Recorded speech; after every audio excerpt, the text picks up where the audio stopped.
All right, guys, this innocent looking American, what is it, a 1100 is from Scott Armstrong. I got a feeling, knowing Scott's previous work, that this is probably a form of psychological warfare.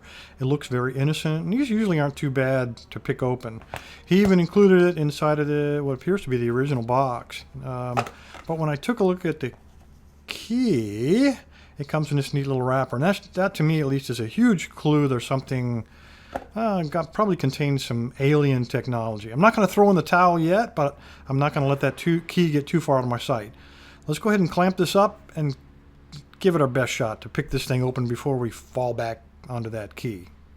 Alright guys, this is my 4th attempt. I have 3 10-minute failed attempts. Most I've gotten is a false set. I am going to... I'm not sure the lock works. As I said, I've gotten a false set, but I'm not sure it works. So I'm going to take a look at the key and make sure. Get it out of the bag. Alright, so let's just make sure this thing works. Of course it does. Alright, there's some magic in here that I just can't quite grasp. What I have discovered though, there's a lot of serrations in there, and it doesn't give you a whole lot of feedback, but the feedback it does give, I'm going to use a dimple pick to try to show you. When you slide this in here, it hits something, and then there's a little bit, there's like 1/8 of an inch of spring in it. I suspect it's like the Everest. Maybe there's something on the bottom there that's locking it in place. I've played with it. It doesn't bind or anything, so I really don't know what it's about, but let's try to keep that in mind. There's something odd in here. All right, it is. I can also feel something on the very bottom, leading me to believe it's that bottom pin there. The pick doesn't like to get on it. It's kind of rounded, so it falls off if I try to push straight in. That's why I use the dimple. I feel whatever that is, plus it feels like 5 pins. All right, let's go ahead and give it a whirl. Another whirl. A lot of floppiness, so it's probably got all security pins. All right, I'm going to start, like I always have, with light tension. Very little feedback off this thing.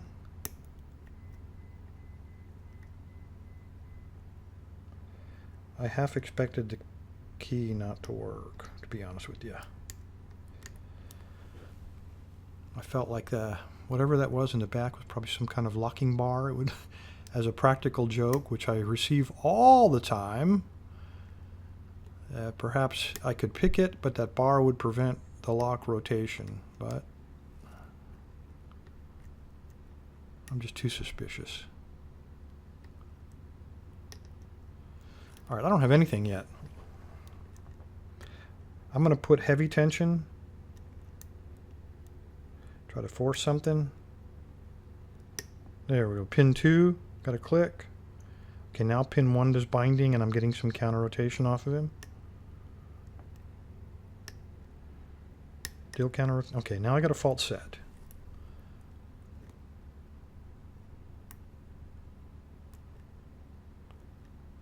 Now that liqueur feels dead. This is as far as I've gotten before.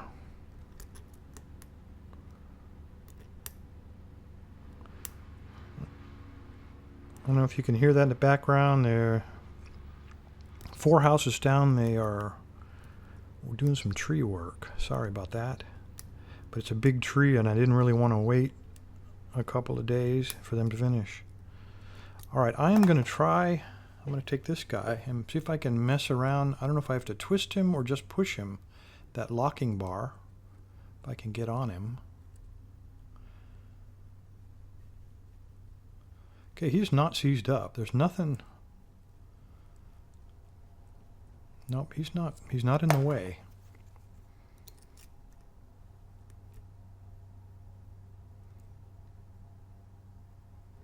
So one of these guys in the front is either overset or cut in such a way that he's not giving any feedback.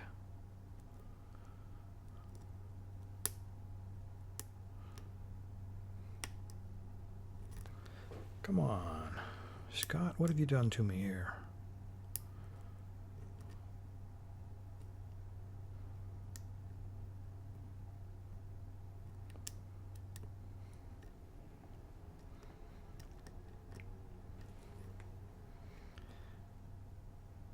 It's a deep fault set.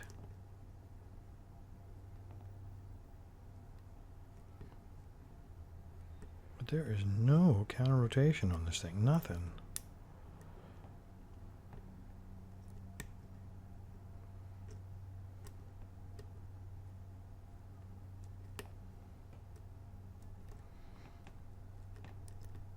Well, at least I'm consistent. Every single picking has ended up exactly the same. And that guy in the back, he's not doing anything. I've tried pushing him downwards. I've tried lifting him up, and I've tried pushing him straight ahead. What I haven't tried to do is pull him towards me. Let me try that. See if I can get under him. Nope.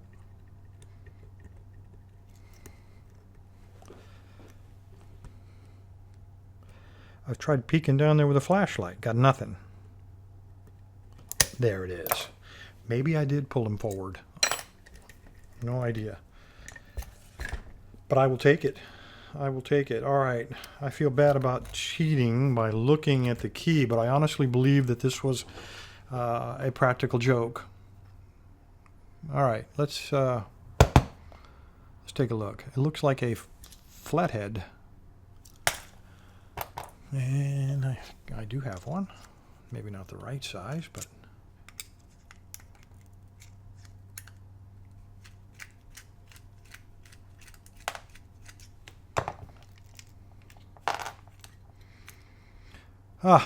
there's no disc. I could have easily bypassed this guy if it weren't for... What in the world is that?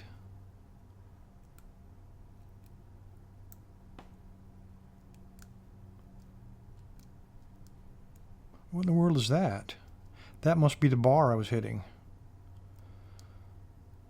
What in the heck is all this stuff?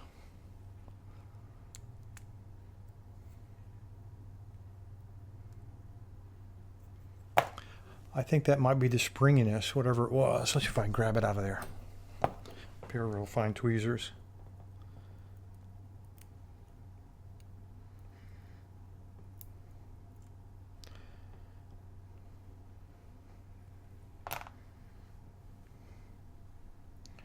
I don't know what that is, guys.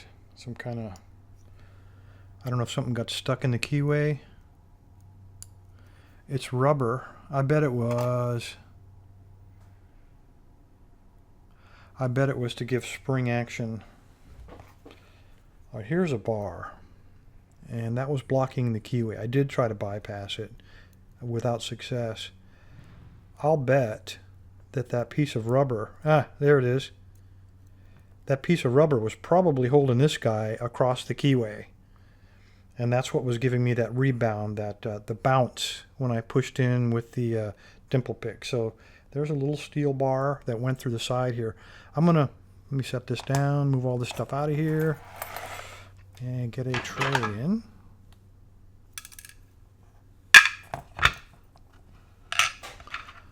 All right. So that little bar was fitting right into this groove. I mean, let's look at it before because there's no telling what else is going to spring out of here. Okay, he's already picked. Let's go ahead and rotate it back to lock him.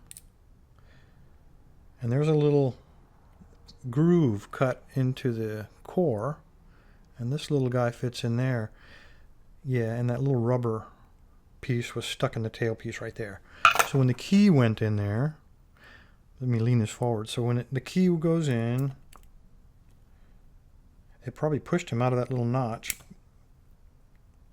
and then he would rotate. So the tip of the key pushes that little bar. When you pull the key out, it falls in the groove. When you push the key in against that rubber tension. So the weak point would be that piece of rubber that I fell out of there. It was starting to fragment. And it does work beautifully once you get past that friggin' bar. All right, so let's pull the bar out. Drop him in there.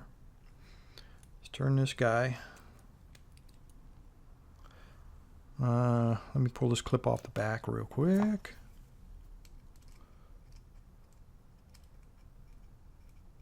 Come on.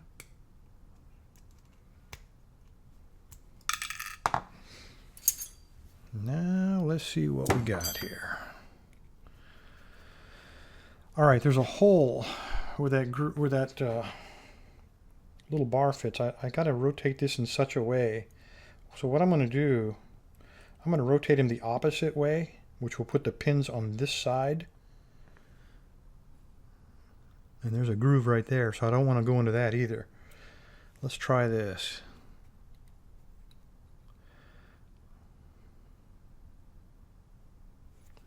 You know what? I am going to... No, I'm tempted to not do that, though. That could be screwed up. Let me get a shim. I'm going to put the shim right here, because I don't know what this little groove is. I don't think that's normal. But I'm sure I don't want to line that up with the pins. Come on, get in there.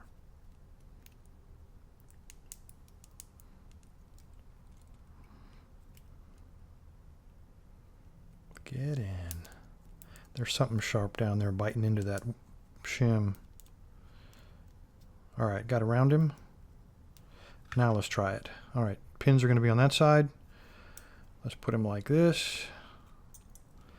Not the normal way I got it, but about the best we're going to do.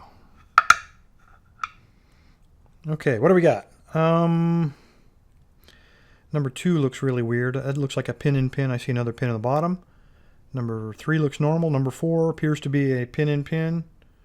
5 is a T-pin, and 6 is empty.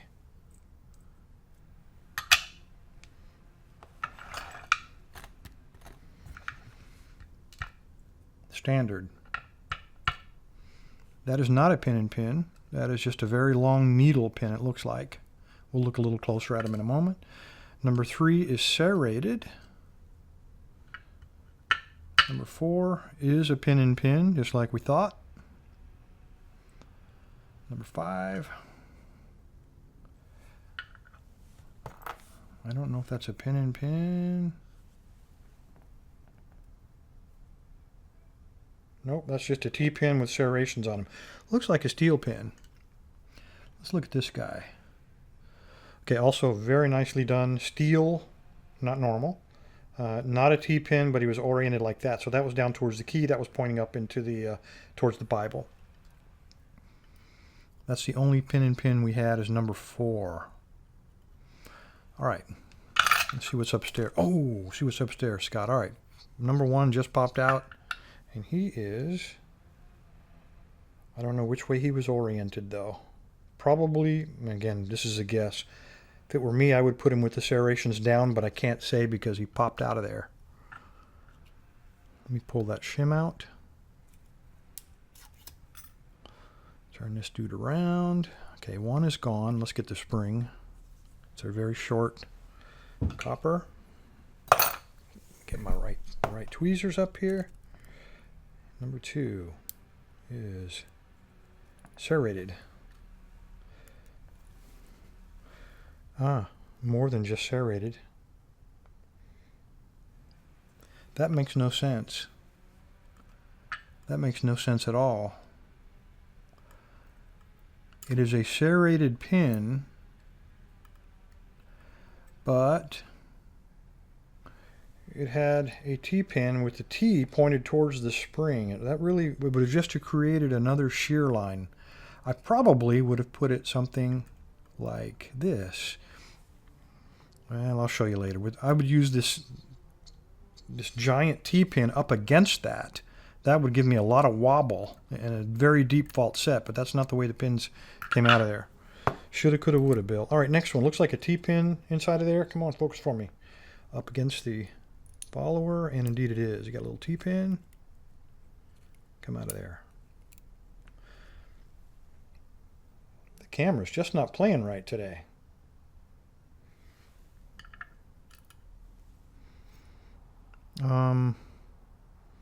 Okay, that was 3-4. Also looks like a T-pin up against the follower there. Nope. He sunk back down inside of there. This is a pin in pin. Again, this is kind of weird, the way the pins are set up here. We have another one of these little steel... Come on, camera. That spring is actually from 3, and this little steel rod is from 4. Come here, you. I just love working with tiny stuff. All right, I'm going to set the fault. Well, let me just leave them alone for right now. That little steel rod went through the hollow serrated driver pin, and this is also a pin-in-pin, so pretty complicated keyway there. Let me get the spring out of 4, and he doesn't want to come out of there. I'm going to turn it around and get 5 out the back. Try not to screw this up now, Bill. There's empty 6. And there's 5, and he's oriented. Again, another T-pin with the pointed end towards the spring. And that was not a T-pin. That was a very narrow-waisted homemade steel spool. That would explain the very deep fault set. And pin 5, we have a doubled up spring, a little steel one inside of a copper one. All right, this is really interesting stuff. Let me take a look at the Bible real quick to see if we have some modifications. And there are no, despite the way it felt, there are no serrations inside of here. And I'm looking at the top just to make sure, and there aren't. There's nothing unusual in that Bible. In the core, looks like some undercutting in here. Let me grab a probe. Nope. Just manufacturing defect. Just a remnant from manufacturing. It looks like there's little ridges down in there in chamber number 5, but that's not. These are all standard, every single one of them. That little nick on 4 is probably, again, I don't know what that's for, but it doesn't affect picking in any way. All standard, guys. The only thing odd on this one were the pins. All right, let's take a look. Let me straighten these up a little bit. Hope my battery doesn't die. Okay, we got 2 pins there. All right, let's take a look. Get my probe. All right, here's what we got. Number 1, I don't know how this guy was oriented. I made a guess and say the serrations were down. Since there were no serrations in the chamber, I don't suppose it makes a heck of a lot of difference. This is the weird one. We have this really weird looking, very large T portion on the key pin, and then we have a driver which has no hole in it. And then on the upstairs, top part of the driver, we have another T-pin that's embedded inside of the spring. And that would have just created another shear line there. I don't know why that was done. Number 3, we have a T-pin and no hole in the key pin. So that would give you a good fault set. This guy is the odd one. We have this tiny little steel rod which fits down the center of that driver. And then on the key pin, we have, again, very fine shaft on that key pin. Looks like a T-pin there, but it fits down a hole down the center of that key pin. So double pin-in-pins. Very nice. And there was no spring in there. And number 5, we have a serrated T-pin, a very narrow-waisted spool, and then a double spring. Let me double check on 4 and make sure there wasn't some kind of spring hidden down inside of there.